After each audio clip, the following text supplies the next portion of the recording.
So we're asking in this little bit of the show, how do you think the government's handling the crisis? We're going to talk about butterflies and bins very shortly as well, and I'll make a difference update and plenty of shout-outs as well coming through today. But how do you feel the government has handled things at the moment? Susan's been in touch. Unprepared and too late getting started, as usual. Regardless of how we compare our death rate, it's awful. New infection rate is still too high to start lifting any restraints that we may have. Lots coming in on this one today, and this has just come in from Gail in Stowmarket. Listening to you on the radio at the moment. We flew into Heathrow Airport on Friday the 27th of March on a repatriation flight from Cuba. 3 flights amalgamated on a 747 which was full.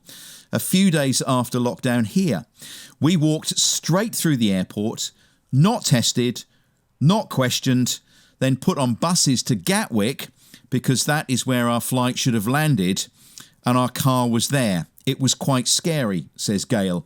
So perhaps potentially that's one glaring omission where we perhaps could have tightened things up here in this country. Sam's on the line to us now, and a Conservative local politician, I feel I need to stress, because you are. Yes, I am a Conservative activist, yes. Yes, you are. And what do you think of the way the government is handling the crisis? Should we be holding them to account and asking questions, or just sitting back and taking the PR spiel?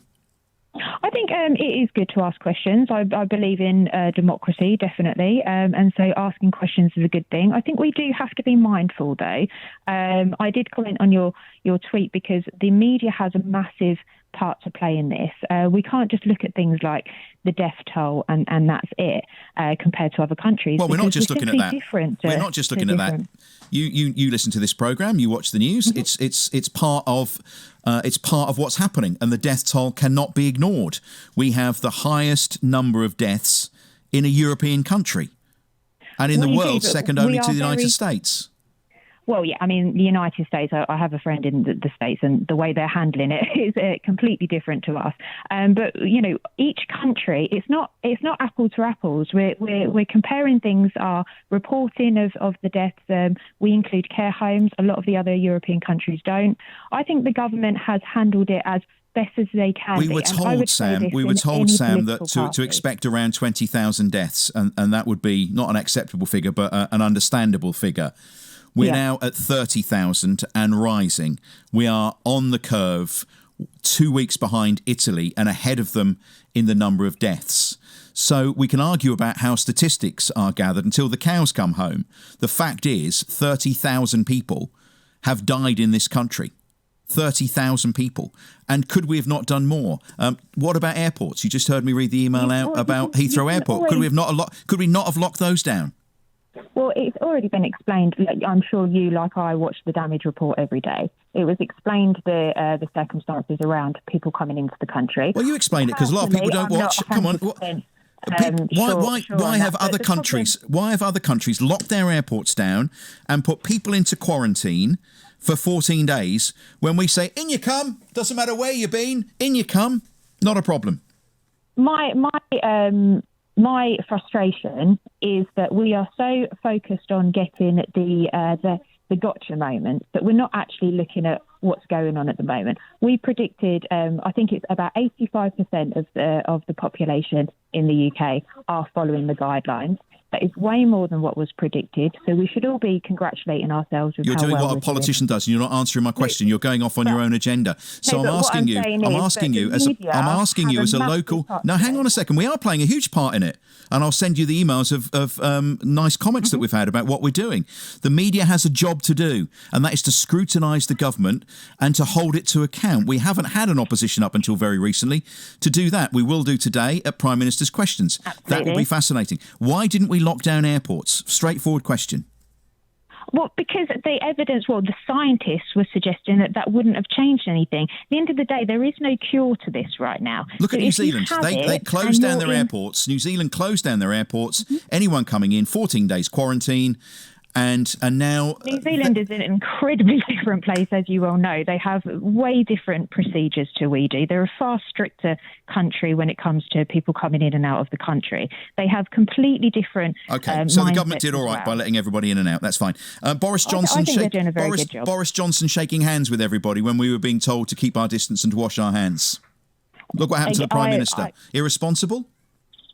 I think at that time we knew what was going on. I wouldn't have done that personally. I don't think he sent the right message. So on that occasion, yes, I don't think he handled that position very well by saying I'm still continuing to shake people's hands because the science was already there. If it wasn't for journalism shining a light on what's going on in our care homes, what do you think the numbers would be like now?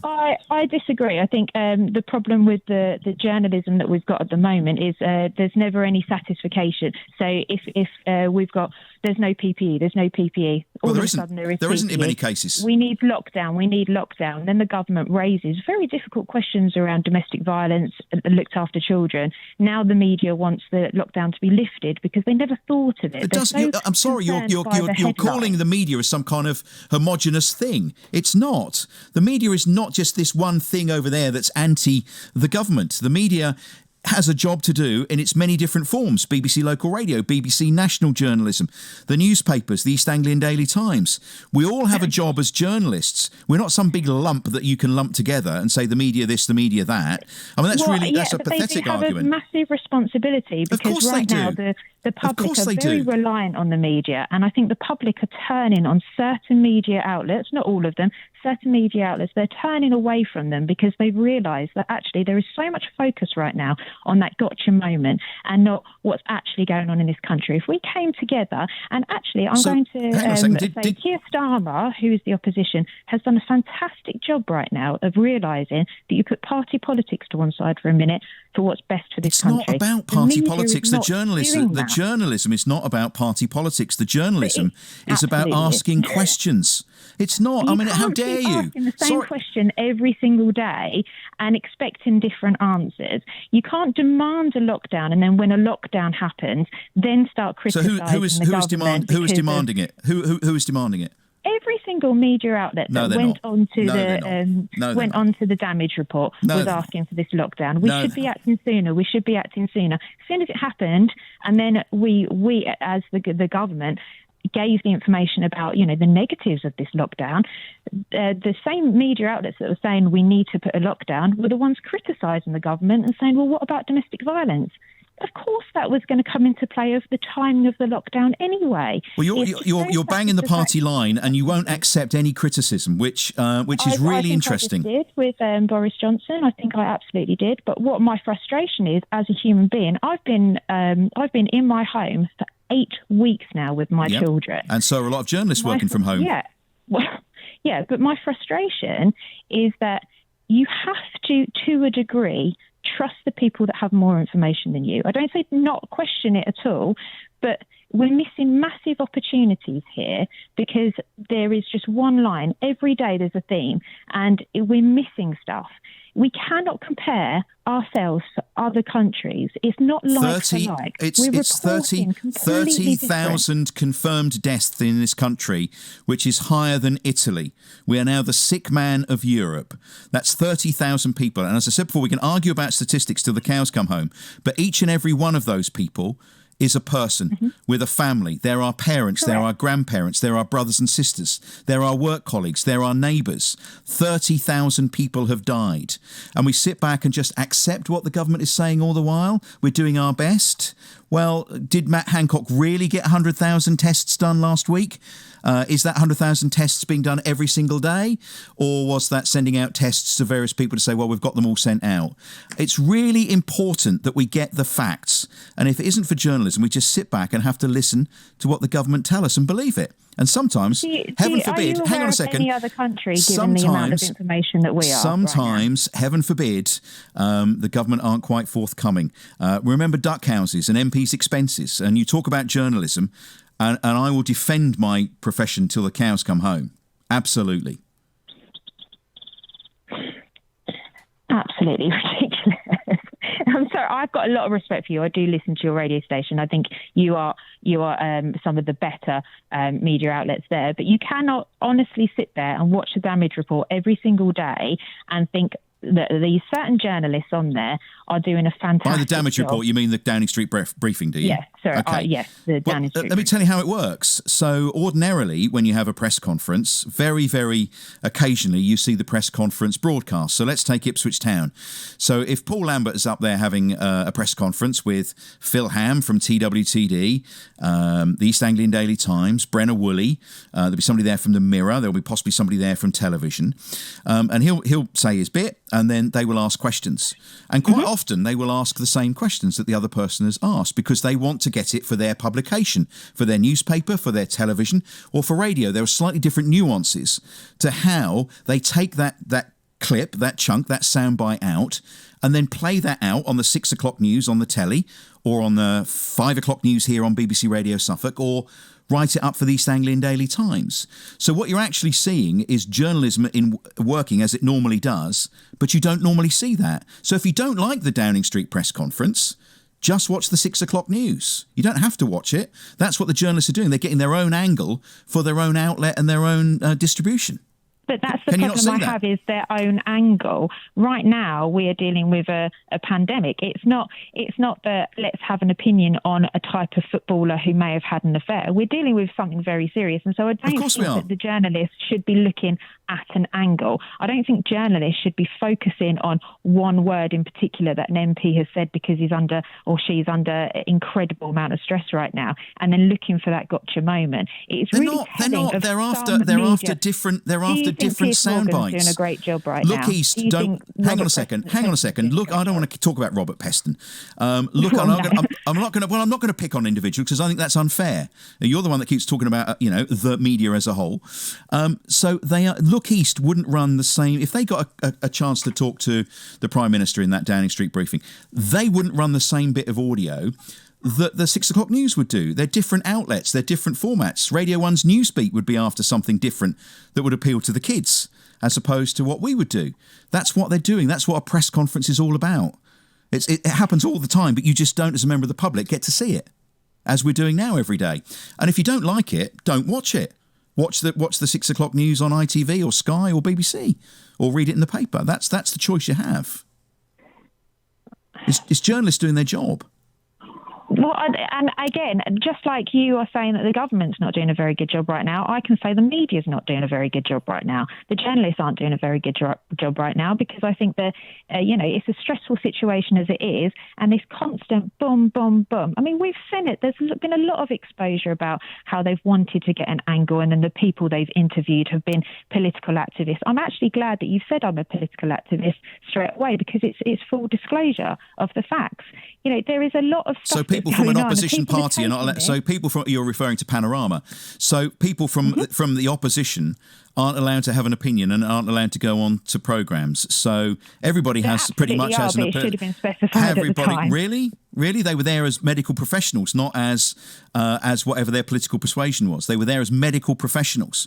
And there are probably quite a few people in the medical profession who are not fans of the Conservative Party. But they were there as medical professionals. But can you not see the difference? It's very convenient to have a complete programme where all of them are Labour political activists. No one from the government would comment on the programme. And I even asked Matt Hancock the day after on this programme, and he said, I haven't watched it. Yeah, right, OK, sure. Perhaps he didn't. No one from the government watched it or commented on it. And all that came out of it afterwards was Guido Fawkes suggesting that the only back that we had was, well, they're all from the Labour Party. No one actually answered the questions about do we count one glove as a pair of gloves or a pair of gloves as a pair of gloves? All of that kind of stuff. No one answered it. The BBC have also published that there was no PPE in specific hospitals, and then the government has responded with photographic evidence that the PPE had been delivered. Okay. And the person person that had claimed that was a political activist. So there isn't just Panorama. There's been a lot of to and fro in. I'm glad that there are people on the opposition front bench who are working incredibly well alongside the government, but also taking them to task as well, because that's very important. And there's a respectful tone within the House. It's just a shame from my point of view. Are you saying there wasn't a respectful tone yesterday in the confrontation between Matt Hancock and the Labour MP? Well, I wasn't going to mention her because I was incredibly disappointed in that situation, because there are people like Keir Starmer who is doing a very good job of having that open debate, and then there are people that aren't necessarily. So I watched that clip a couple of times. Well, let's play it. You tell me after hearing it again where she was not striking the right tone. Does the Secretary of State acknowledge that many frontline workers feel that the government's lack of testing has cost lives and is responsible for many families being unnecessarily torn apart in grief? Secretary of State. No, I don't, Mr. Speaker. I think that I welcome the Honourable Lady to her post as part of the Shadow Health Team. I think she might do well to take a leaf out of the Shadow Secretary of State's book in terms of tone. I'm afraid what she said is not true. So? What was wrong with that? It sounded perfectly level-headed and no kind of shouty moments or anything like that to him? It was a very emotive, we're talking about a very emotive subject anyway. Of course she is. She's a frontline A&E doctor, quoting experiences from her colleagues. She's actually a Member of Parliament, so she's in there as a Member of Parliament. She's not asking the question as a frontline doctor. And so there has to be, there has to be separation there. Really? Also, Dr. Dan Poulter, when he comes on here and says I'm a frontline doctor, so I should just say I'm sorry, Dan, that's not important. You're an MP. If he was in the House, asking a question, the same question, I'd be saying the same thing. Dan Poulter, when he's in the House, is an MP. When he's doing his job or he's speaking on a professional level with that subject, then he is a doctor. She's in the House as an MP. She's using very emotive language. I've had a lot of discussion around this, obviously, this morning, being told by many men that it was sexist. I'm a woman. I do not think the fact that he used the word tone, and he only said tone. He didn't say what's your tone, which she's been misquoted as. She's actually shared it on her Twitter, and has completely misquoted him on that because she's jumped on it. I'm very disappointed. I have a lot of respect for her. But on this occasion, I do not think that what he did was wrong. OK. Sam, lovely to debate with you. Thank you very much. Yep. All right. Call us again.